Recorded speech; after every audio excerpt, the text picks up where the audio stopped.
Lesson 1 father's help. Class 10-এর ক্ষেত্রে এটা খুব important. R K Narayan. Father's help is written by R K Narayan. Full form of R K Narayan, R K নারায়ণের পুরো নাম হচ্ছে রসিপুরম কৃষ্ণস্বামী নারায়ণ। ইনি একজন ইন্ডিয়ান ইংলিশ লিটারেচার রাইটার। এবার আমরা সরাসরি টেক্সটে যাব। The author and the text. The author and the text কি বলছে? আর কে নারায়ণ অর্থাৎ রসিপুরম Krishnaswami Narayan was born 1906 and died in the year 2001. Is one of the leading figures of early Indian literature in English. অর্থাৎ ভারতবর্ষে ইংরেজি সাহিত্যের যারা ইংরেজি সাহিত্য রচনা করেছেন তাদের মধ্যে অন্যতম ব্যক্তিত্ব আমাদের R K Narayan. His notable works include, তার বিখ্যাত কাজের মধ্যে অন্তর্ভুক্ত, ইনক্লুড মানে অন্তর্ভুক্ত, Malgudi days and the guide, এটা হচ্ছে তার লেখা বিখ্যাত বই। He was awarded the Sahitya Akademi award in 1958 for the guide. দ্য গাইড বইটার জন্য তাকে সাহিত্য একাডেমি পুরস্কারে ভূষিত করা হয়েছিল 1958 সালে। এবার গল্পের বিষয়বস্তুটা, সাবস্ট্যান্সটা এখানে দেওয়া আছে, আমি এটাকে তোমাদেরকে পড়িয়ে দিচ্ছি। দেখো গল্পের বিষয়বস্তুটা কি বলছে একটু আমরা দেখি। দ্য স্টোরি, এই গল্পটি, অ্যান এডিটেড এক্সাপ্ট, এই এক্সাপ্ট শব্দের অর্থ হচ্ছে উদ্ধৃতাংশ। এই গল্পটি একটা অ্যান এডিটেড এক্সাপ্ট অর্থাৎ একটা সংক্ষিপ্ত উদ্ধৃতাংশ ফ্রম মালগুডি ডেজ, অর্থাৎ তার বিখ্যাত যে গল্প মালগুডি ডেজ থেকে এটা নেওয়া হয়েছে। তাহলে ফাদার সেলফ গল্পটা কোথা থেকে নেওয়া হয়েছে? না, ফাদার সেলফ গল্পটি মালগুডি ডেজ থেকে নেওয়া হয়েছে। ইজ অ্যাবাউট আ ইয়াং বয়, এটা একটা ইয়াং বয়ের, একটা বালকের, তরুণ বালকের গল্প। কল্ড স্বামীনাথন, তার নাম হচ্ছে স্বামীনাথন। হু ইজ আনউইলিং, যে অনিচ্ছুক ছিল, টু গো টু স্কুল, স্কুলে যেতে। But is forced by his father, কিন্তু তার বাবা তাকে বাধ্য করে টু অ্যাটেন্ড স্কুল, স্কুলে যাওয়ার জন্য, যোগদান করার জন্য।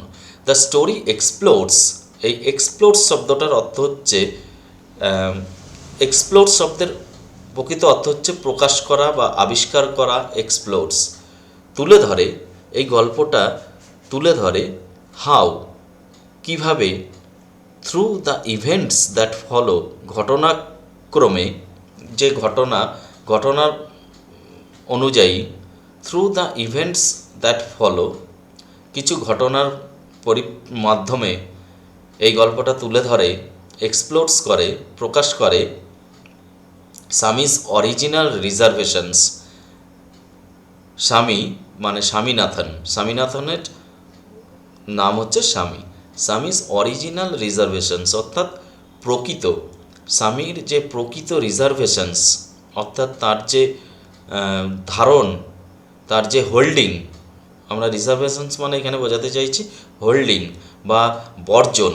অ্যাবাউট হিজ টিচার স্যামুয়েল, তার টিচার ছিলেন স্যামুয়েল। স্যামুয়েল সম্বন্ধে তার যে ধারণা, তার যে রিজার্ভেশনস ছিল, যাতে সংরক্ষণ মনোভাব, রিজার্ভেশনস মানে আমরা বলি যে সংরক্ষণ যে মনোভাব ছিল তার টিচার স্যামুয়েল সম্বন্ধে, গেট ট্রান্সফর্মড, সেটা পাল্টে যায় সম্পূর্ণ, কনসিডারেবলি, যথেষ্ট পরিমাণে। কনসিডারেবলি শব্দের অর্থ হচ্ছে যথেষ্ট পরিমাণে, অর্থাৎ ট্রান্সফর্মড মানে চেঞ্জড, গেট ট্রান্সফর্মড কনসিডারেবলি, পাল্টে যায়, তার ধারণাটাই পুরো পাল্টে যায় তার টিচার সম্বন্ধে। ইউনিট 1, এবার আমরা ইউনিট 1 পড়ব। ইউনিট 1-এ কী বলছে তা আমি সম্পূর্ণ বাংলা বলে দেবো, একবার পড়লেই তোমাদের বোধগম্য হয়ে যাবে। লাইং ইন বেড, বিছানায় শুয়ে শুয়ে, স্বামী রিয়ালাইজড, স্বামী বুঝতে পারল, উইথ আ শাডার, উইথ আ শাডার, শাডার মানে ভয়ে কেঁপে ওঠে। দেখো নিচে দেওয়া আছে লাস্টে, এই যে শাডার মানে কি, শেকিং অফ বডি, কেঁপে ওঠা, কজড বাই ফিয়ার, অর্থাৎ ভয়ে, ভয়ে কেঁপে ওঠাকে ইংরেজিতে বলা হয় শাডার। তাহলে উইথ আ শাডার, ভয়ে কেঁপে উঠে স্বামী বুঝতে পারলো দ্যাট, যে ইট ওয়াজ মানডে মর্নিং, এটা ছিল সোমবার সকাল। ইট লুকড, ইহা মনে হলো, অ্যাজ দো, যেন, অনলি আ মোমেন্ট এগো, কিছুক্ষণ আগেও, ইট ওয়াজ ফ্রাইডে, শুক্রবার ছিল। তার কাছে মনে হলো যেন একটু আগেও যেন শুক্রবার ছিল, কিছু মুহূর্ত আগেও যেন শুক্রবার ছিল, আবার সোমবার চলে এলো। অলরেডি মানডে ওয়াজ হিয়ার, আর সোমবার হয়ে গেছে। হি হোপড, সে আশা করেছিল, he didn't have to go to school, তাকে স্কুলে যেতে হবে না। সে স্কুলে যেতে অনিচ্ছুক ছিল। এই লাইনটা দিয়ে আমরা বুঝতে পারছি সে স্কুলে যেতে মোটেও ইচ্ছুক ছিল না। অ্যাট 9 o'clock, অ্যাট 9 o'clock, এই ও ক্লকের ফুল ফর্ম কি, এটা অনেকেই জানে না, তোমরা শুনে নাও। অ্যাট ও ক্লক মানে of the clock, o'clock হচ্ছে of the clock. At 9 o'clock, 9টার সময়, স্বামীনাথন ওয়েল্ড, স্বামীনাথন চিৎকার করে কেঁদে উঠল, কেঁদে বলে উঠল, I have a headache, headache মানে কি, মাথা যন্ত্রণা, হেডেক বলতে মাথা যন্ত্রণা, আই হ্যাভ আ হেডেক, অর্থাৎ আমার মাথা যন্ত্রণা করছে।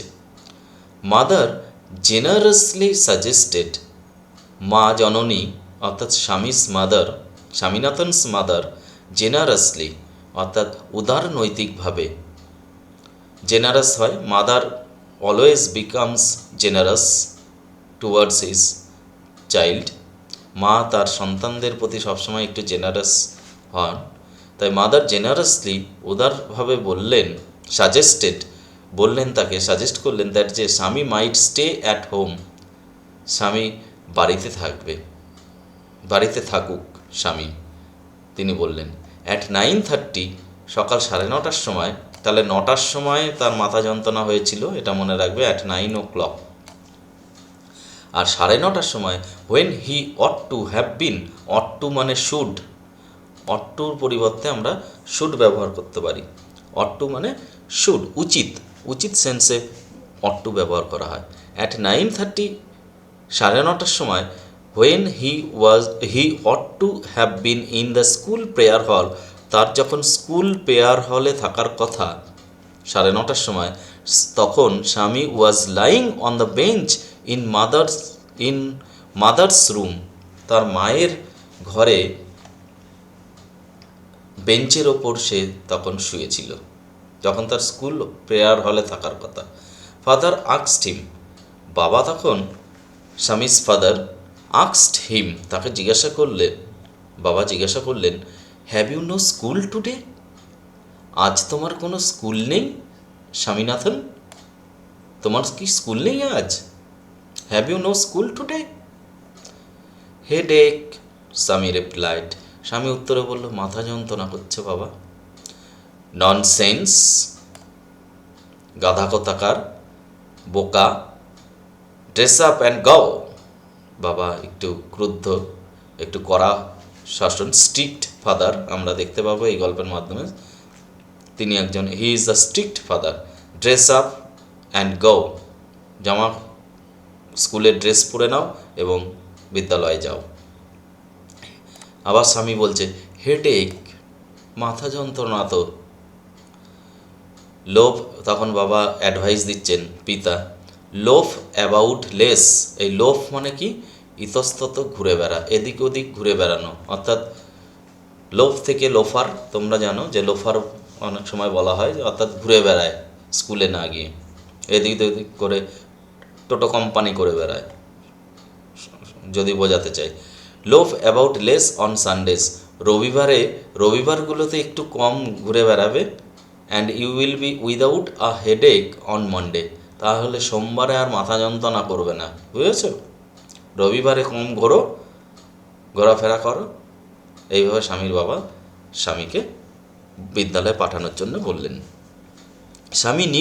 স্বামী জানতেন how strict his father could be, তার বাবা কতটা স্ট্রিক্ট হতে পারেন, কতটা কঠোর হতে পারেন, সেটা স্বামী জানতো ভালো করে। So he changed his tactics, তাই তার ট্যাকটিক্স পাল্টালো, অর্থাৎ কৌশল। ট্যাকটিক্স মানে কি? কৌশল। তার কৌশল সে পাল্টে ফেলল। I can't go so late to the class, আমি ক্লাসে এত দেরি করে যেতে পারবো না, আমার দেরি হয়ে গেছে, আমি লেট করে যাব না। তখন সে অন্য যুক্তি খাড়া করতে চাইল, অর্থাৎ বিদ্যালয়ে সে যাবে না, অ্যাভয়েড করার জন্য এসব বলছে একটা বালক হিসাবে। ইউ উইল হ্যাভ টু, তোমাকে যেতেই হবে। It is your own fault, এটা তোমার দোষ। What will the teacher think if I go so late, teacher কী ভাববেন, শিক্ষক মহাশয় কী ভাববেন যদি আমি এত দেরি করে যাই? তখন বাবা বলছেন, tell him you had a headache, তুমি ওনাকে বলবে গিয়ে যে তোমার মাথা যন্ত্রণা ছিল, অ্যান্ড সো আর লেট, তাই তোমার দেরি হয়ে গেছে। He will scold me if I say so, তখন স্বামীনাথন বলছে, he will scold me, scold মানে কি? তিরস্কার করা, অর্থাৎ বকাবকি করা, ভৎসনা করা। হি উইল স্কোল্ড মি, তিনি আমায় বকা দেবেন। ইফ আই সে সো, আমি যদি একথা বলি। উইল হি, তাই করবেন তিনি তোমাকে বকবেন? উইল হি, তাই নাকি? এটা একটা প্রশ্নবোধক বাক্য, অর্থাৎ তিনি বোঝাতে তাই নাকি, বকবে নাকি? লেট আস সি, দেখছি, চলো দেখছি। হোয়াট ইজ হিজ নেম, তার নাম কি? What is the name of the teacher, এইবার স্বামীটা টিচারের নাম প্রকাশ করলো, স্যামুয়েল। তাহলে টিচারের নাম পেলাম আমরা, Samuel. Does he always scold the students, তিনি কি সবসময় ছাত্রদেরকে বকাবকি করেন, অর্থাৎ ভৎসনা করেন? He is a very angry man, তিনি একজন খুব রাগী মানুষ। He is specially angry with boys who come in late, তিনি বিশেষত রেগে যান, ক্রুদ্ধ হন সেই সমস্ত বালকদের সঙ্গে যারা দেরি করে আসে, লেটে আসলে তিনি খুব রেগে যান। I wouldn't like to go late to Samuel's class, স্যামুয়েলের ক্লাসে আমি দেরি করে যেতে পারবো না। If he is so angry, তিনি যদি এতই রাগী হন, তাহলে why not tell your headmaster about it, তাহলে হেডমাস্টারকে বলো না কেন, তোমার হেডমাস্টারকে কেন বলো না, জানাও না কেন, তিনি যদি এত রাগী হন। দে সে, তারা বলেন, দ্যাট যে even the headmaster is afraid of হিম, এমনকি হেডমাস্টারও ওনাকে ভয় পান। কি সুন্দর, এমনকি হেডমাস্টারও তাকে ভয় পান, স্যামুয়েল এতটাই রাগী। এবার আমরা কম্প্রিহেনশন এক্সারসাইজ, এই যে টেক্সটটা পড়ে নিলাম, এবার কম্প্রিহেনশনগুলো তোমরা করার চেষ্টা করবে, দেখো সঙ্গে সঙ্গে হয়ে যাবে, পড়ার সাথে সাথে তোমরা পেরে যাবে। উইথ আ শাডার, একটা ভয়ে কেঁপে উঠে স্বামী বুঝতে পারলো দ্যাট যে ইট ওয়াজ, কী হবে?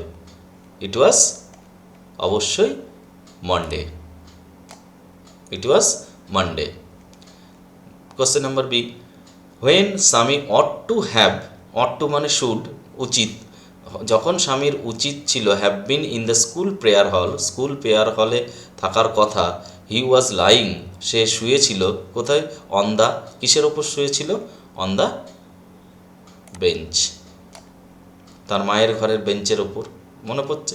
এই টেক্সটের মধ্যে আছে, এই যে আমি দাগ দিয়ে দিয়েছি সব জায়গায়, এই যে বেঞ্চ। তারপরে চলে আসো পরের প্রশ্ন। অ্যাকর্ডিং টু স্বামীর মতানুসারে, অ্যাকর্ডিং টু মানে অনুসারে, মতানুসারে Samuel is specially angry with boys who are, কাদের সঙ্গে বেশি রেগে যান, ক্রুদ্ধ হয়ে যান স্যামুয়েল? হু আর, কি হবে? অ্যাবসেন্ট, লেট, ইনঅ্যাটেন্টিভ না আনডিসিপ্লিনড? লেট। আমরা পড়ার মধ্যে পেয়েছি লেট। তাহলে এইভাবে করে এমসিকিউগুলো হয়ে গেল। এবার fill in the chart with information from the text. Text থেকে ইনফরমেশন নিয়ে পূরণ করতে হবে। টাইম কি বলছে? এতে বলছে question number A, time when স্বামী কমপ্লেন্ট অফ আ হেডেক। স্বামী কোন সময়ে হেডেকের কথা বলেছিল? তাহলে এখানে কি হবে আমাদের 9:30, 9 AM, 9 AM। আমি মুখে বলে দিচ্ছি উত্তরগুলো। Person who ordered Swami to dress up and go to school. কে বলেছিলেন স্বামীকে ড্রেস পরে নিতে এবং স্কুলে যেতে?